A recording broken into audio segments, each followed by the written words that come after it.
Ya, apakah sudah ada yang bergabung? Suara saya terdengar ya, penonton, pemirsa semuanya.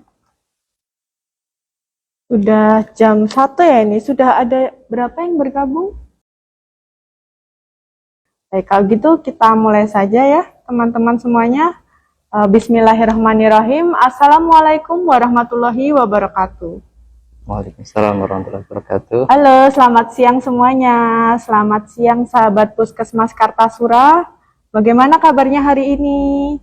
Semoga dimanapun Anda berada selalu diberi kesehatan dan juga kemudahan dalam menjalankan segala urusannya pada hari ini. Amin. Ya, selamat datang, selamat bergabung di dalam acara talk show Instagram Live Puskesmas Kartasura dengan nama acara Seger Sumiah. Sehat, gembira ria, sumringah, meriah. Nah, Seger Sumiah ini merupakan inovasi program dari Puskesmas Kartasura dalam rangka menyebarkan informasi seputar kesehatan di kalangan masyarakat. Nah, untuk itu, mari nih sahabat Puskesmas semuanya, jangan lupa follow Instagram kami, jangan lupa klik tombol follow dan juga jangan lupa isi kuesioner yang sebelumnya sudah ada di poster ya, karena nanti bagi yang sudah memfollow dan juga mengisi kuesioner akan berhak mendapatkan door prize menarik di akhir acara. Nah, sebelumnya perkenalkan dulu, nama saya Dr. Ida, bersama saya dan juga narasumber yang ahli di bidangnya kurang lebih selama 30 menit ke depan, kita akan membahas topik yang sangat menarik. Nah, topik ini banyak sekali dijumpai di kalangan masyarakat. Namun juga masih banyak juga masyarakat yang belum paham dan juga belum mengerti upaya apa saja yang harus dilakukan untuk menghindari kejadian ini. Nah, tema topik bahasan kita pada siang ini yaitu deteksi dini gigi berlubang. Nah, sebelumnya kita sapa dulu nih narasumber yang sudah hadir. Nah, narasumber kita bernama Dr. Gigi Eri Ristika, merupakan salah satu dokter gigi di Puskesmas Kartasura. Selamat siang, Dr. Eri. Selamat siang, Dok. Bagaimana kabarnya, Dok? Alhamdulillah, baik, Dr. Ida. Baik ya, Dokter. Masih semangat ya, Dok ya? Masih Masih tentunya. semangat, Alhamdulillah. Nah, sudah seperti yang sudah disampaikan sebelumnya nih, sahabat Puskesmas semuanya, kita kan mau membahas tentang deteksi dini gigi berlubang. Nah, sebelum kita menuju ke intinya, sebenarnya pengertian dan definisi dari gigi berlubang itu sendiri bagaimana sih, Dokter? Bisa tolong dijelaskan? Ya, jadi saya mulai dari proses tumbuh gigi dulu ya, Dok. Jadi proses tumbuh gigi itu mulai dari gigi anak-anak. Jadi gigi anak-anak itu berjumlah 20 gigi satu rongga mulut itu jika sudah tumbuh semua. Nah, pada suatu saat nanti akan digantikan oleh gigi dewasa. Nah, Mohon maaf nih ya sahabat Puskesmas karena ada terkendala teknis nih, sempat ke pause tadi. Apakah sudah mulai live-nya? Sudah? Ya. Dokter, tadi kan dijelaskan mengenai deteksi dini ya, Dok, ya, pengertian dari deteksi gigi berlubang. Nah, kok dari gigi yang bagus kok bisa jadi berlubang, Dok? Nah, itu prosesnya bagaimana, Dok? Itu, Dok? Ya, saya ulangi ya, Dok.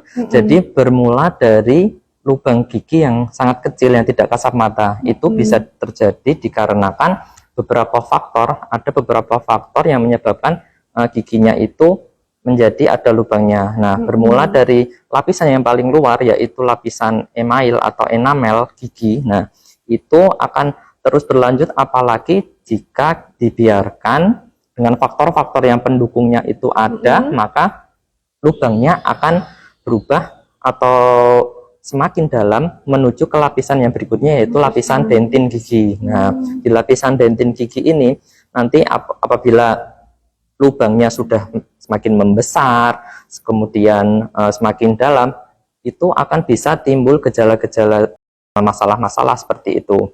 Nah, dari lubang gigi yang besar itu nanti bisa diperparah lagi apabila tidak dirawat, akan berubah atau membesar semakin ke dalam, semakin mendekati ke syaraf giginya. Jadi kalau lapisan ya, dalam ya, itu bagian di dalam saluran akar gigi itu ada namanya pulpa gigi yang berisi saraf gigi, kemudian pembuluh darah. Nah, jika bagian itu sudah terkena, terinfeksi, maka akan timbul lebih kompleks lagi. Jadi gejala-gejalanya lebih kompleks dan juga maka harus dirawat sedini mungkin, seperti itu, Dok.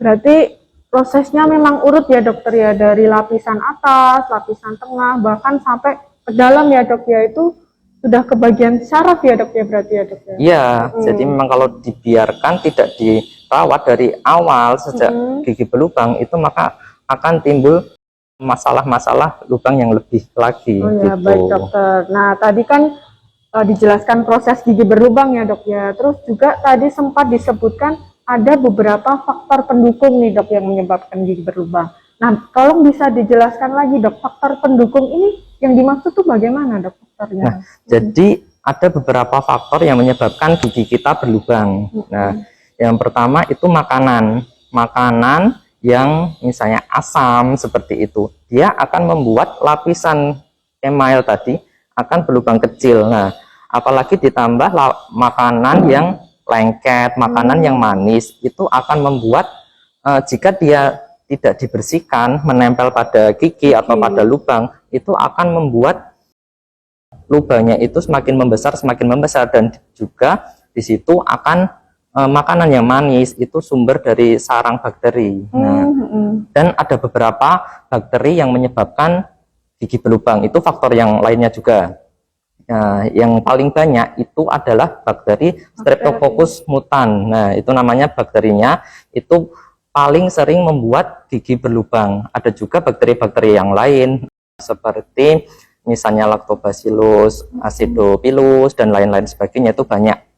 Itu menyebabkan gigi kita berlubang. Yang kedua, yang ketiga itu dari keadaan giginya sendiri.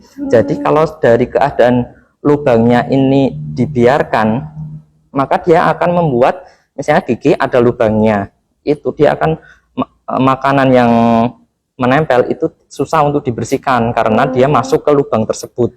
Nah, kemudian setelah makanan menempel di situ tidak bisa dibersihkan, bakteri di situ dia akan semakin membesar gitu. Jadi gigi sendiri juga berpengaruh kalau sudah berlubang tidak dirawat, seperti itu.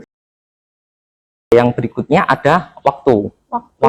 Jadi semakin seiring dengan perkembangan waktu, lama-kelamaan tidak dirawat giginya, lubangnya, nanti lama-lama semakin membesar, atau bisa juga semakin dalam, semakin parah tingkat lubangnya. Jadi kayak seperti tadi yang saya sebutkan, lubangnya sudah mencapai ke email dulu, kemudian dibiarkan lama-lama dentin, lapisan dentin, dibiarkan lagi sampai ke pulpanya, bahkan dia akan menimbulkan berbagai masalah yang kompleks gitu.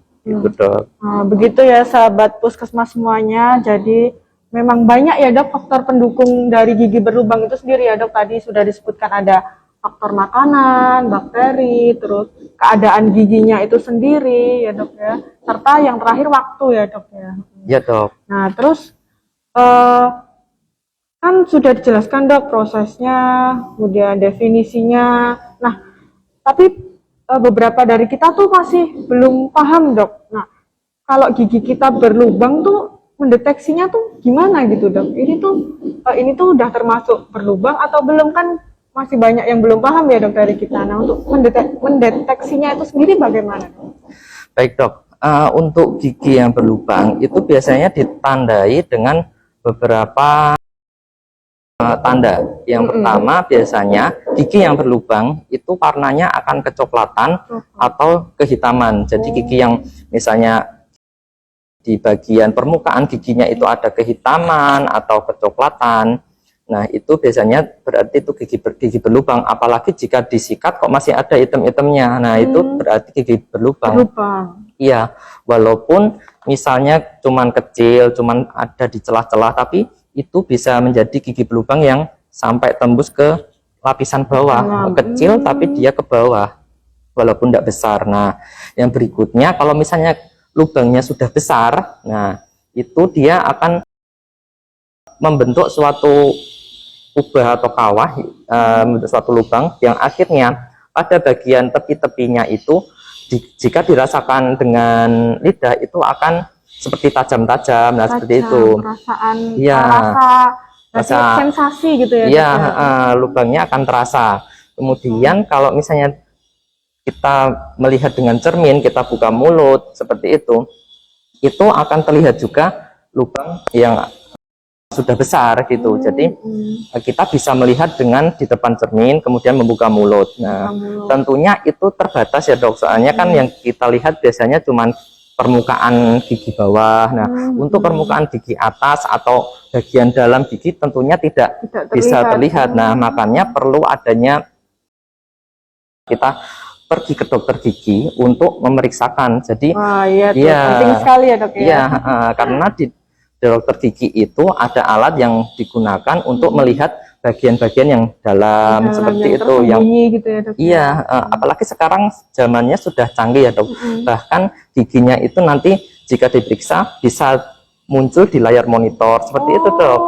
Iya, jadi ada alat pendukungnya ya dok ya. Iya, nanti kita bisa melihat ini bagian dalam gigi kita ternyata ada masalah, ada lubang seperti itu gitu dok. Wah, luar biasa sekali nih sahabat puskesmas semuanya. Jadi ini adalah beberapa cara ya dok ya untuk mendeteksi dari perubahan warna gigi, kemudian dari rasa atau sensasi yang dirasakan seperti tajam ya dok ya, rasa tajam, nyeri, kemudian juga kita juga bisa dari di depan cermin ya dok ya, membuka mulut, apakah kiranya ada gigi berlubang. Nah nanti untuk pemeriksaan selanjutnya silahkan datang ke dokter gigi ya dok ya. Betul dok. Nah kemudian kalau kita nih ngerasa kalau giginya, wah gigi kita ada yang berlubang nih, nah terus untuk perawatannya bagaimana ya dok ya, untuk gigi yang berlubang maupun yang sudah lanjut ke tahap yang peradangan dok, yang sampai dalam. Nah itu untuk perawatannya bagaimana dokter?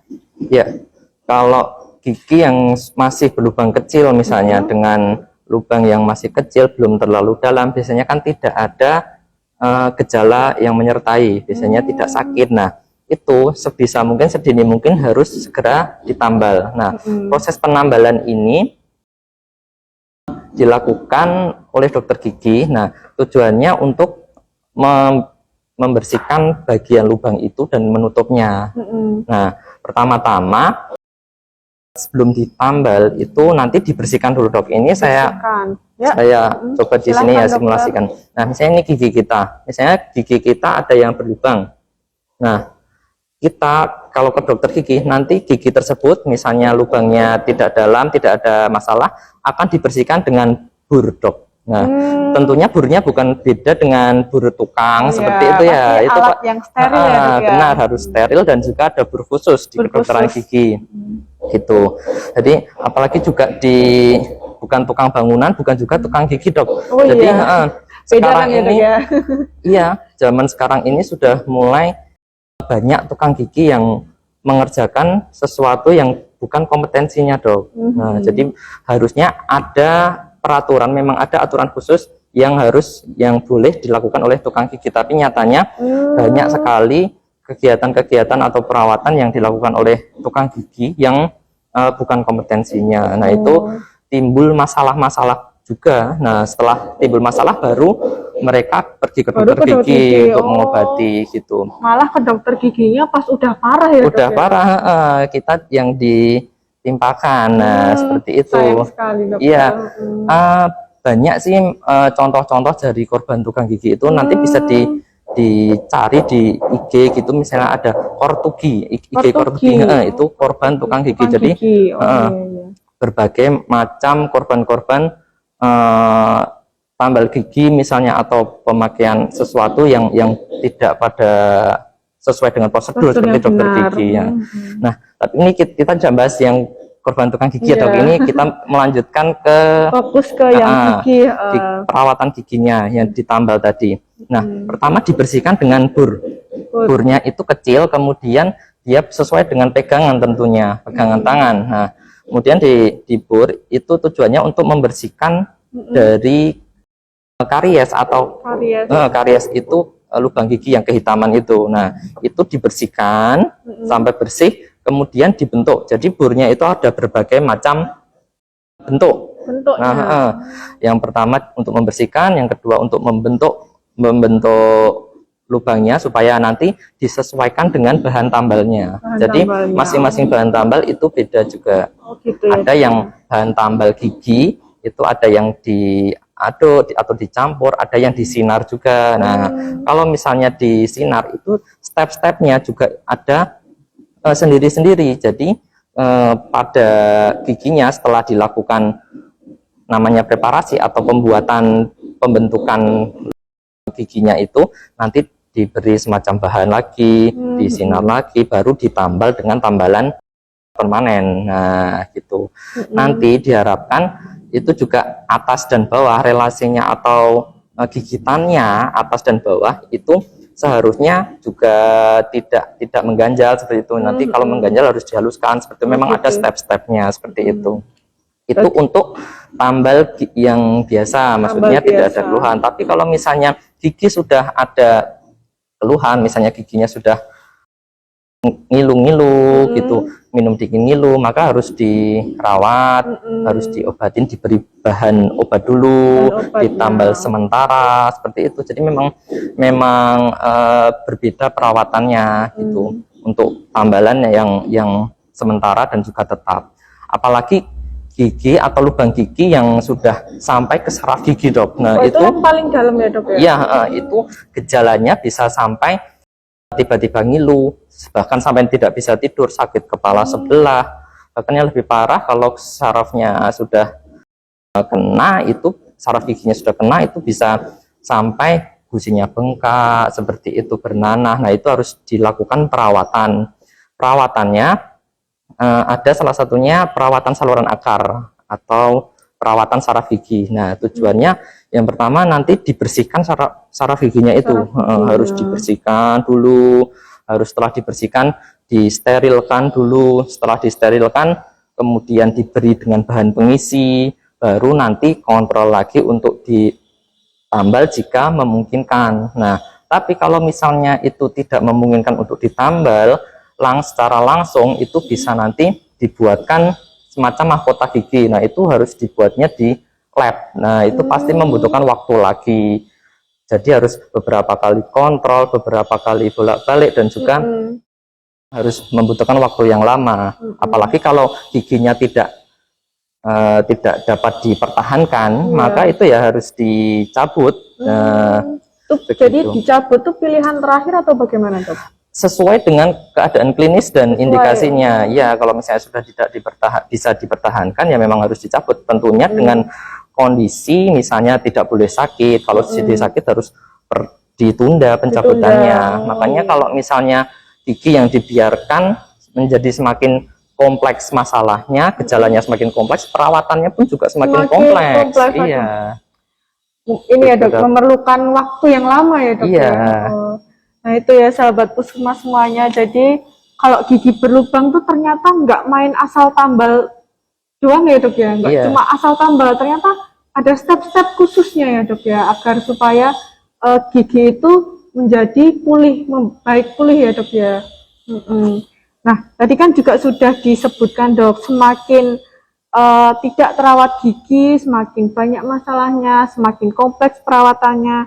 Nah, agar menghindari, Dok, untuk menghindari terjadinya gigi berlubang sebelum kita ke dokter gigi itu, apakah ada pencegahan, Dok, yang bisa kita lakukan sendiri, Dok? Tentunya ada ya, Dok. Jadi seperti tadi, faktor-faktor yang membuat gigi berlubang kan ada berbagai macam, seperti misalnya makanan.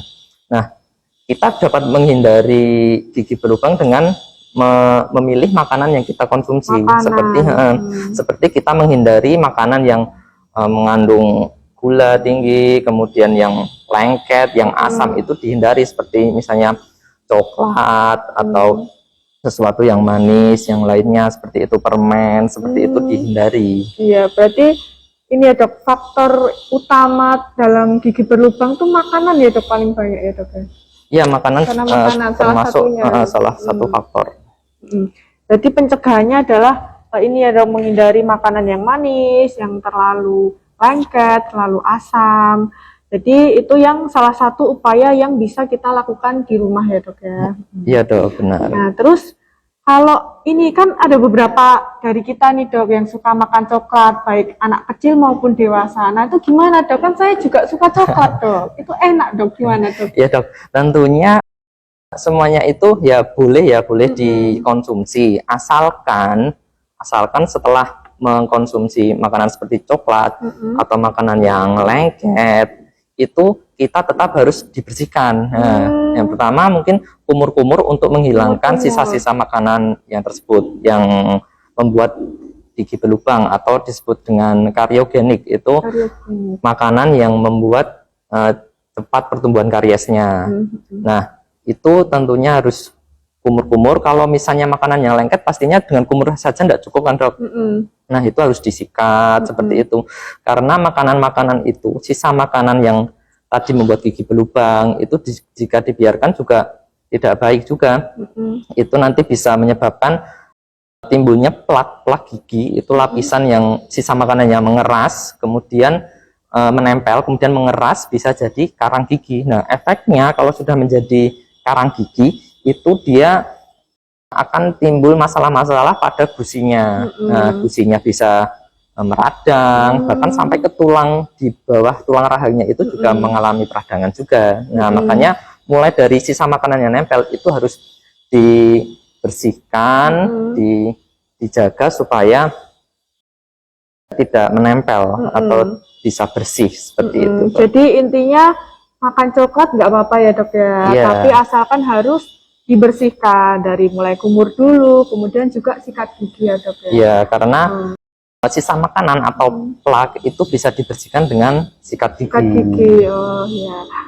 Kemudian, oh ya sebelumnya untuk sahabat puskesmas nih, selama bincang-bincang dengan narasumber, kalian bisa loh langsung menanyakan pertanyaan jika dirasa ada yang masih kurang paham dengan cara langsung ketik saja pertanyaannya baik di kolom komentar atau bisa di kolom Q&A yang ada tombol tanda tanya gitu. Nah, kita lanjutkan ya dokter ya. Nah, tadi kan sudah dijelaskan juga nih coklat boleh tapi harus dibersihkan dengan cara sikat gigi. Nah, dok, sebenarnya sikat gigi itu ada cara yang benar nggak sih dok? Ada cara khusus atau ya udah asal sikat gigi asal gosok seperti itu? Bagaimana dok? Nah, kalau untuk sikat gigi ya, menurut ADA atau American Dental Association itu dia perkumpulan dokter gigi di Amerika ya secara internasional itu sudah menentukan atau merekomendasikan di mana kita gosok gigi itu minimal itu 2 kali sehari dok. Minimal ya dok ya? Oh, ya minimal 2 kali sehari, yaitu yang pertama setelah sarapan pagi. Sarapan pagi. Yang kedua setelah atau sebelum tidur. Tidur. Itu yang direkomendasikan 2 kali sebelum tidur dan juga setelah sarapan pagi. Nah, kemudian untuk gosok giginya itu menggunakan pasta gigi yang mengandung fluoride. Nah, mengandung fluoride. Fluoride itu adalah bahan yang ada untuk mencegah gigi berlubang. Jadi pasta gigi yang mengandung fluoride itu bisa mencegah gigi berlubang gitu.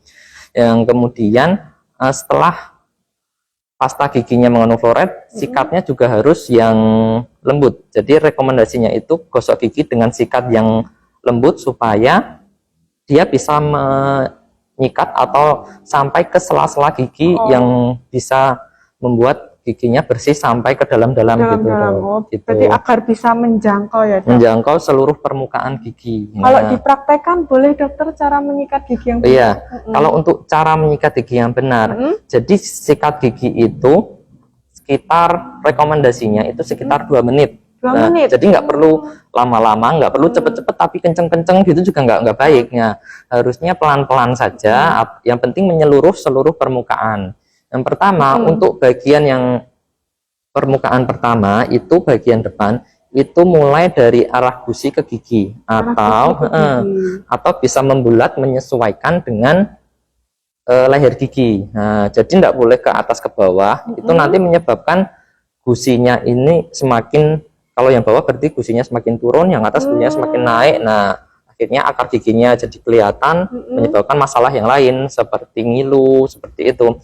Atau juga misalnya yang tidak boleh menyikat gigi dengan keras-keras ke kanan ke kiri, nah itu menyebabkan bagian leher giginya itu terkikis.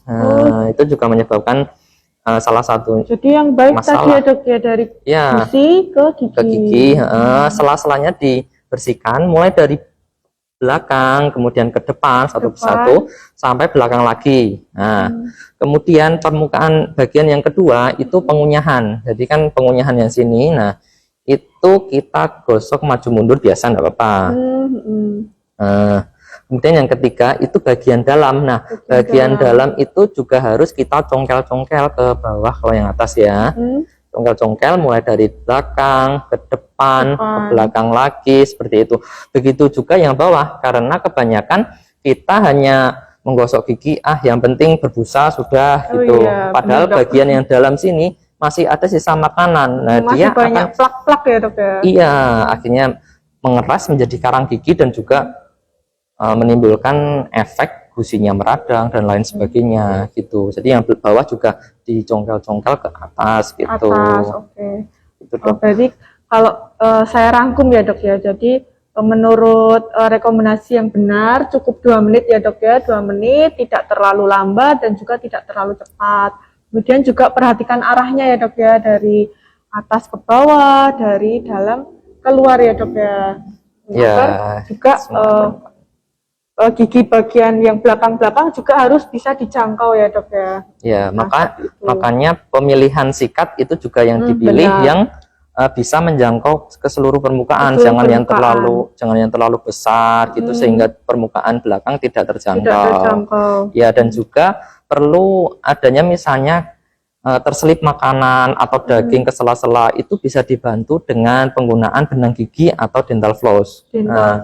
Dia fungsinya untuk membersihkan bagian sela-sela gigi. Jadi sela-sela gigi yang ada sisa-sisa makanan itu dapat dibersihkan dengan benang gigi. Itu. Dan jangan lupa untuk membersihkan lidah juga, jadi supaya nanti semua bagian rongga mulut itu bersih semua. Nah, luar biasa sekali ya dokter ya. Tidak terasa dokter ini sudah 30 menit loh dok menjelaskan mengenai gigi berlubang. Selanjutnya nih, sahabat Puskesmas Kartasura semuanya, kita lanjut ke sesi tanya jawab ya dokter ya. Ini beberapa pertanyaan sudah masuk. Bisa saya bacakan dulu. Pertama dari Puspita Indah. Bertanya bagaimana cara penanganannya agar lubangnya tidak bertambah besar. Nah, di puskesmas apakah bisa, dokter? Mohon dijawab, dokter. Baik, tentunya untuk menjaga supaya kita sudah mendeteksi nih kita punya gigi berlubang, dan tentunya yang kita lakukan yaitu tadi melakukan apa-apa yang membuat lubang itu tidak semakin membesar.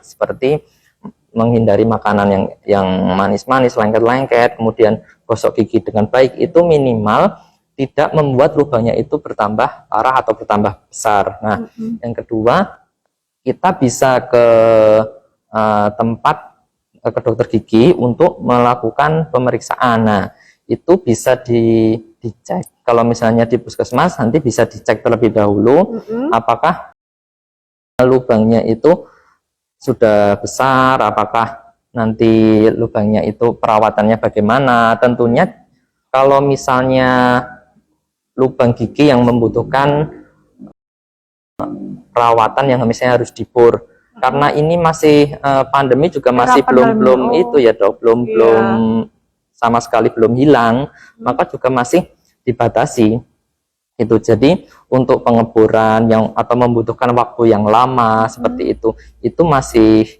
di beberapa tempat, misalnya puskesmas itu tidak dilakukan karena karena menimbulkan ini ya dok, aerosol. Ya, ada aerosol, dia dari bor itu dia menimbulkan percikan air. Nah, itu bisa terjadi penularan kalau misalnya apalagi di kondisi pandemi seperti ini. Makanya kadang di beberapa puskesmas yang belum lengkap peralatannya itu belum bisa melakukan penambalan yang membutuhkan misalnya itu tadi pengeboran.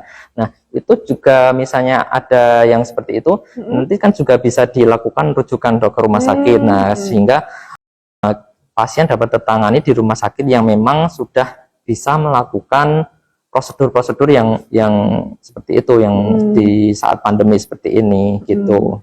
Berarti jawaban dari Ibu Puspita Indah ini lebih baik diperiksakan dulu ya dok ya di puskesmas, kemudian dilihat bagaimana dia lubangnya itu sejauh mana gitu kan ya dok? Iya, soalnya kalau misalnya lubangnya juga sudah sampai ke saraf giginya gitu kan, kita harus melakukan treatment atau perawatan yang lebih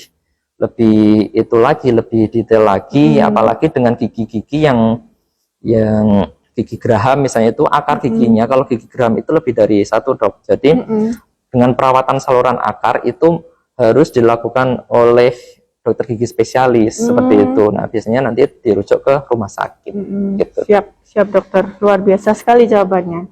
Nah, berikutnya ini ada pertanyaan yang menarik nih dok, dari Levin 2. Dok, kalau sakitnya malam apa bisa periksa gigi di IGD Puskesmas pakai kis? Nah, ini bagaimana nih dok solusinya nih dok? Kalau malam hari giginya terasa sakit bagaimana dok? Kalau malam hari tentunya kan kalau puskesmas ya itu kan jadwal pelayanannya itu sudah ditentukan ya. Jadi kalau misalnya pelayanan yang biasanya itu kan sampai siang, ada waktu-waktu tertentu, nanti bisa dicek ya dok di IG puskesmas, di jadwal itu. Nah, itu kalau misalnya malam hari itu biasanya nanti diberi obat saja dok, obat misalnya anti nyeri itu untuk menghentikan atau meredakan sementara. Jadi supaya tidak sakit dulu. Nah, nanti keesokan harinya nanti bisa periksa gitu dok. Oh gitu ya dok ya.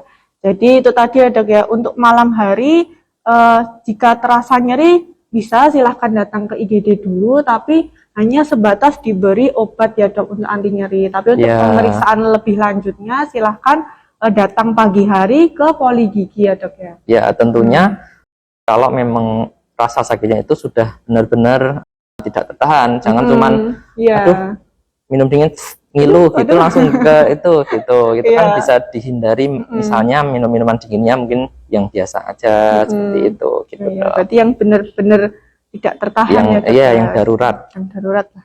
Oke, terima kasih dokter. Kemudian selanjutnya pertanyaan dari Adi 1922. Dok, kalau perawatan saluran akar biasanya berapa kali kunjungan? Dan kalau dipasang mahkota ada efek samping tidak ya dok? Dan baiknya cek gigi rutin berapa bulan atau berapa tahun sekali? Tuh, dok. Jadi ini saluran akar ya dok, perlu berapa kali kunjungan ini dok kalau saluran akar? Kalau untuk perawatan saluran akar itu bisa tergantung dengan kondisi klinisnya juga. Jadi ada perawatan saluran akar gigi yang bisa 1 kali kunjungan dengan catatan misalnya belum ada infeksi seperti itu. Ada juga yang misalnya karena prosedurnya yang pertama kan harus membersihkan dulu akar gigi atau di dalam akar gigi, yaitu saraf giginya yang mengalami infeksi, itu harus dibersihkan dulu. Nanti diberi semacam bahan, ditambal sementara. Nanti biasanya 1 minggu, tergantung bahannya juga berapa hari harus kontrol. Nah, itu nanti dikontrol lagi, setelah itu diberikan semacam obat untuk itu dok, untuk mensterilkan. Nah, kemudian ya kalau masih ada keluhan gitu nanti harus kontrol lagi. Karena dalam perawatan saluran akar itu benar-benar saraf giginya itu dalam saluran akarnya itu harus benar-benar steril. Jadi ada uji bakteri dok. Jadi nanti dalam akar gigi nanti dimasukkan suatu alat, nah itu dicek kalau misalnya ada bakterinya itu belum bisa dilanjutkan perawatan. Berarti tergantung kondisi gigi masing-masing orang. Iya, itu nanti baru misalnya kalau sudah dilakukan pemberian atau pengisian saluran akar. Kemudian ini dok, kalau dipasang mahkota ada efek sampingnya atau tidak? Ya, nah dan mahkota gigi sendiri itu kan nanti harus dipasang biasanya di lab, dikerjakan di lab supaya nanti giginya dicetak dan dikerjakan di lab, nanti sudah jadi tinggal dipasangkan atau dilekatkan. Nah, dengan kalau misalnya pemasangannya itu sesuai prosedur, tentunya kalau untuk efek samping insya Allah tidak ada.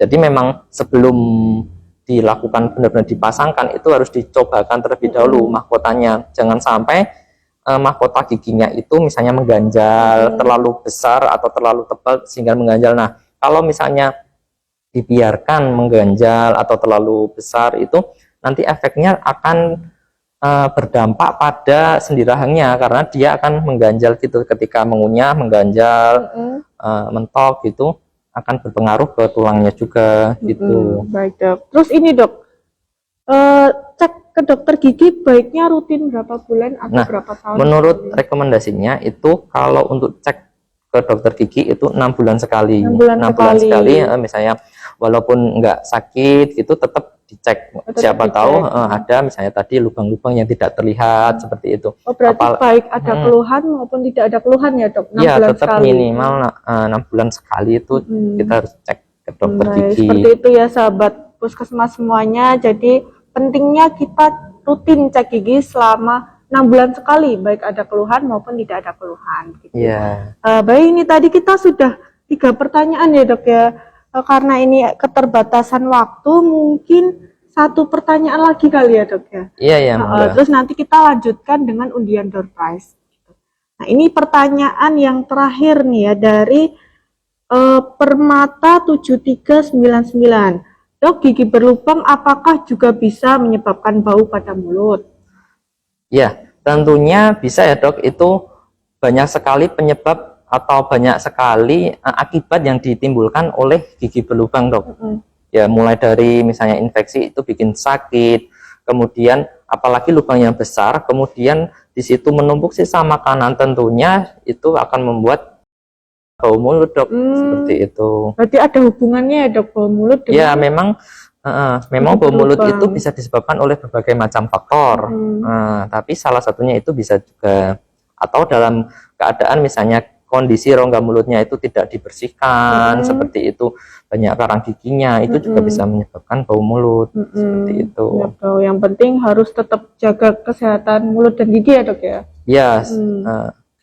Mungkin ini 1 kali lagi ya dok ya. Ini banyak sekali nih, luar biasa ini sahabat Puskesmas Kartasura sangat antusias sekali ya ini ya. Baik, ini pertanyaan dari siapa nih? Femi Aldini, izin bertanya dok, untuk menambal gigi yang berlubang, apakah hanya boleh dilakukan pada gigi tetap atau boleh dilakukan pada gigi susu anak-anak? Seberapa penting menambal gigi berlubang pada anak-anak? Terima kasih. Ya, bagus sekali pertanyaannya. Ini untuk penambalan gigi ya, penambalan gigi itu bisa dilakukan ke gigi susu. Dengan catatan ya memang dilihat lagi kondisi klinisnya, karena gigi susu itu dalam periode waktu tertentu dia akan digantikan oleh gigi dewasa. Itu jadi tidak seluruh gigi susu itu digantikan oleh gigi dewasa secara serentak. Ada waktunya sendiri, misalnya untuk gigi depan bagian bawah itu 6-7 tahun, kemudian disusul 7-8 tahun gigi depan bagian yang atas. Jadi masing-masing itu ada waktu tumbuh gigi dewasanya. Nah, maka dari itu gigi yang lain kan belum tumbuh gigi dewasanya, maka itu juga harus dijaga, jangan sampai ada masalah seperti peradangan atau lubang yang besar kemudian sampai habis giginya, akhirnya harus dicabut. Kalau misalnya gigi susu dicabut kemudian gigi dewasanya belum tumbuh tanpa ada perawatan, nanti gigi sampingnya akan bergeser dok, bisa bergeser, sehingga begitu waktu tumbuh gigi dewasa mulai tumbuh, nah itu dia akan berjejal. Nah seperti itu, maka perlu dilakukan sejak dini juga dilakukan penambalan, dan juga tergantung dengan kondisi klinisnya juga. Untuk kondisi klinis. Apakah harus dirawat ditambal saja atau dilakukan perawatan yang lain. Jadi gigi dewasa dan gigi susu juga perlu dirawat semuanya. Jangan mentang-mentang gigi susu nanti digantikan gigi dewasa gitu terus ya udah dibiarkan, enggak gitu juga. Seperti itu, Dok. Baik, Dok. Ini kan tadi sempat membahas untuk gigi anak ya, Dok ya. Ini ada pertanyaan lagi yang menyambung, Dok, tentang gigi anak. Dok, izin bertanya, apakah anak kecil perlukah scaling gigi? Jika perlu, mulai kapan? Terima kasih. Ya, scaling gigi itu diperlukan dalam kondisi misalnya memang banyak karang gigi yang ada di permukaan gigi. Ya, tujuannya untuk membersihkan bagian permukaan gigi sehingga mencegah dari peradangan pada gusinya. Nah, pada anak kecil, kalau misalnya memang ada suatu kasus masih kecil sudah banyak banget, tebal banget karang giginya, itu juga harus segera dihilangkan karang giginya supaya nanti tidak bertambah parah, nanti gusinya tidak meradang, bahkan karang gigi yang dibiarkan itu semakin parah keadaan rongga mulutnya, semakin kotor, itu menyebabkan selain gusinya meradang, bahkan bisa sampai ke jaringan tulangnya.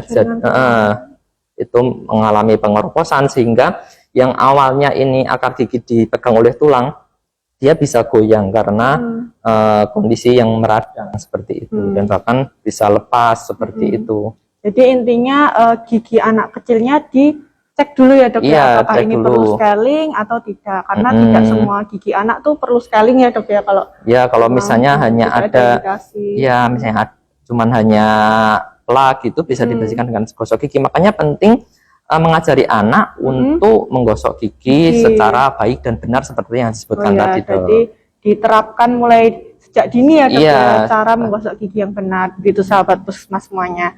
Baik, terima kasih, Dokter. Mungkin sekian ya, Dok, untuk sesi tanya jawab pada siang hari ini. Mohon maaf untuk beberapa pertanyaan yang belum terjawab. Jika memang sekiranya masih pengen sekali ditanyakan, bisa DM ke Puskesmas ya, nanti bisa disampaikan ke Dokter Gigi Eri begitu. Nah, untuk selanjutnya nih yang ditunggu-tunggu kita semua nih, kita ada pembagian door prize gitu ya, Dok ya. Nah, tapi pembagian door prize-nya ini ada syaratnya. Nanti Dokter Gigi Eri ada beberapa pertanyaan ya, Dok ya. Ada beberapa pertanyaan dan kuis yang akan diajukan oleh Dokter Gigi Eri begitu. Bisa dimulai sekarang, Dokter? Ya.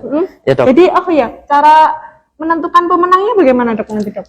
Nanti silakan untuk Bapak Ibu yang live, silakan mengetik, nanti cepet-cepetan mengetik. Nah, nanti yang jawabannya paling benar dan juga paling awal menjawab, itu nanti adalah pemenangnya. Oh gitu. Nah, jadi begitu ya, sahabat Puskesmas Kartasura semuanya. Jadi nanti ada tim kami yang membaca dari jawaban sahabat semua yang paling cepat dan tepat dan benar ya, Dok ya, nanti yang ditentukan sebagai pemenang begitu. Oke, untuk langsung saja, Dok, pertanyaan yang pertama apa, Dok? Ya, siap-siap ya, siap-siap semuanya, siap-siap mengetik di depan layar. Nah, menyikat gigi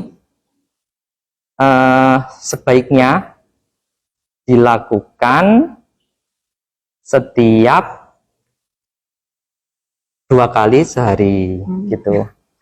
Nah, untuk waktu yang benar menyikat gigi yaitu setelah sarapan dan juga belum ya, ternyata ya, Dok, sebelum tidur. Oh, ini belum pertanyaan.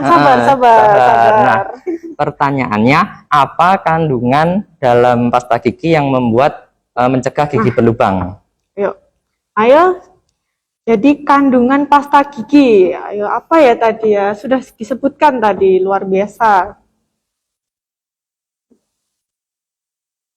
Apakah sudah dapat? Harus benar ya, semuanya harus benar jawabannya. Dok, ini mau diundi satu persatu atau lanjut pertanyaan selanjutnya? Monggo silakan di. Berarti langsung pemenangnya siapa? Nanti langsung Oke, ya. Siap. Untuk tim, apakah sudah didapatkan pemenangnya? Jadi nanti dari pemenang jawaban pertama nanti langsung diundi, nanti ada Hadiahnya apa, Dok? hadiahnya menarik sekali nih. Pasti anak muda zaman sekarang nih butuh banget nih, Dok, hadiahnya, Dok. Hadiahnya Iya, Dok. yaitu undian pulsa, luar biasa. Jadi nanti ada pulsa yang diundi di menggunakan aplikasi. Oh ya, ini sudah dapat nih, pemenangnya adalah selamat untuk Adi underscore 1922. Oke, untuk Mas Adi, mari kita undi. Oh ya, ini sebelumnya ini ya, bagi sahabat Puskesmas Kartasura semuanya yang sudah mengikuti IG live kita sampai akhir, silahkan jangan lupa mengisi kuesioner bit.ly/quiz strip gigi 02. Kuesioner kedua ya, Dok? Ya, kuesioner kedua. Ini kan untuk mengecek nih apakah kita benar-benar paham materinya begitu. Oke, lanjut langsung untuk undiannya bagaimana? Oke. Jadi nanti kita klik ya, mulai dari hitungan ke 3 2 1.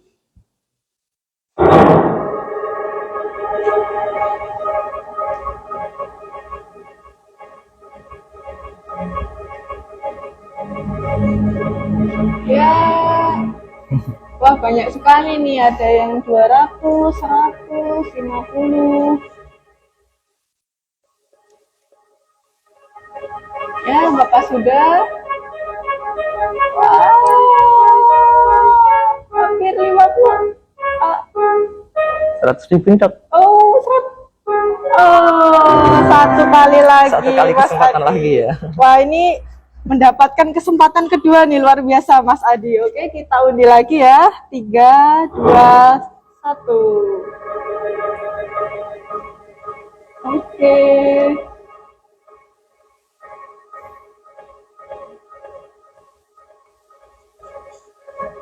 Ya, apakah dapat 200? Apakah 100?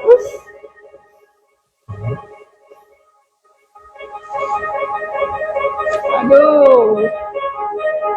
Ya. 100. 200. Nah, ini, Dok. Aduh, 200. Iya. Hampir ya, Dok. Oke, Mas Adi, selamat mendapatkan pulsa Rp10.000. Nanti sistemnya silahkan DM ke IG Nama. Puskesmas Kartasura, nama dan juga bukti. Apakah perlu bukti, Dok? Sudah Nanti mengikuti tim IG. sudah itu ya, sudah ada. Nanti tim kami sudah mengerti. Oke, nah, oke, selanjutnya untuk pertanyaan kedua ada, Dokter? Ya, yang kedua enggak soal ya. Ini tebak gambar. Kita main tebak gambar. Tebak gambar, mantap. Nah, di Bagaimana, sini Dok? ada tebak gambar. Jadi di sini nanti ada gambar-gambar yang kita harus merangkai gambar-gambar tersebut menjadi sebuah kalimat. Nah, ini di sini ada contohnya. Coba. Contohnya, nah ini kira-kira apa ya, Dok? Waduh, apa ya ini ya? Ini contoh ya, ini contoh. Kita, tapi P-nya diganti K. Jadi mungkin kita, wayang ya, wayang, W-nya diganti S. Sayang, ini bunga, D-nya diganti D. Bunda, kita sayang bunda. Iya, kita lihat ya, Dok, kita lihat jawabannya. Kita sayang bunda. Ada kita, P-nya diganti K, jadinya kita. Ada wayang, W-nya diganti S, jadi sayang. Bunga, G-nya diganti D, jadi bunda. Kita sayang bunda. Oh, jadi gitu ya, Dok, cara menjawabnya. Cara mainnya gitu. Nah, silakan siap-siap mengetik. Siap, Dok. Siap. Nah, ayo nih, Kita apa nih? mulai. Kelihatan nggak ya? Wah, Kelihatan. kira-kira apa nih? Waduh, ada Ada gambar orang, ada gelap-gelap, terus ada siapa itu? tempat Itu sama. istrinya. Wah, ada cluenya ya, Dok, ini. Iya. Dok. Istrinya itu siapa? Ayo nih, kira-kira Sultan. apa nih? Sebentar, sepertinya ini rangkaian kalimat ya, Dok, berarti ya, Dok, ya? Cluenya Apakah rangkaian sudah ada kalimat. yang Benar, harus benar ya dok tulisannya ya dok. Ada tempat apa diganti ini, kemudian ini lagi nah itu lagi apa itu, apakah sudah ada yang menjawab? Belum ada. Bagaimana tim? Wah, sepertinya Masih berpikir mikir keras ya, ya masih ini ya. mikir. Yuk. Ini mukanya kenapa ini? Mukanya kok hitam-hitam, berarti mukanya nah diganti huruf K. Waduh. Sepertinya saya sudah menemukan jawabannya ini dok. Wah, kalau ujiannya iya. untuk saya gimana dok? Nah, terus ada mamahnya Rafathar ini. Waduh, langsung dikasih clue. Tahu harusnya. Oh iya. Kemudian ini ada tulisan tempat, berarti tempat. Iya. Nah, hanya diganti I. Ayo. Kemudian ada. Gimana tim? Oh sudah dapat ya? Sudah ada. Oke, tim Coba. kami sudah menemukan nih. Jawabannya apa ya? Kita lihat dulu. Jawabannya. Menunggu dari tim nih, siapa nih? Nah, kita lihat siapa ini yang menjawab. Sebentar. Kita tunggu. Sudah dapat ya tapi ya. Oh, oke, yaudah kita langsung aja nih. Jawabannya adalah eng. Tereng. Gosok Ya. gigi sampai bersih. Ya, ini ada mukanya gosong ini dok. Nah, muka gosong. NG-nya diganti K jadi gosok. Dapat nih. Kemudian Sudah dapat, Dok. ada Nagita Slavina atau Gigi panggilannya. Oke. Kemudian ada tempat sampah, hanya diganti I sampai. Kemudian ada bersin, N-nya diganti H, bersih. Gosok gigi sampai bersih. Ya, apakah ada yang menjawab ada benar, dong, dok? Wah, ini banyak sekali nih, dok. Gimana, tim? Benar, ini masih Oh ya, tim masih ini. ada Ternyata yang salah ya, dok. ada yang salah, ada yang benar. Kita lihat siapa yang Masih menunggu. benar dan paling cepat. Nah, Oh, benar ya. Nah, ini kita sudah dapat pemenang kedua nih, dok. Namanya Ratih Puspita 582.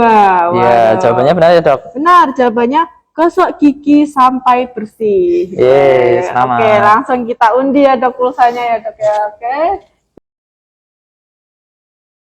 Pertanyaan ketiga nih, dok. Kalau dari saya bagaimana, dok? Ya, boleh, dok. Silakan. Nah, saya ada pertanyaan nih yang menarik nih.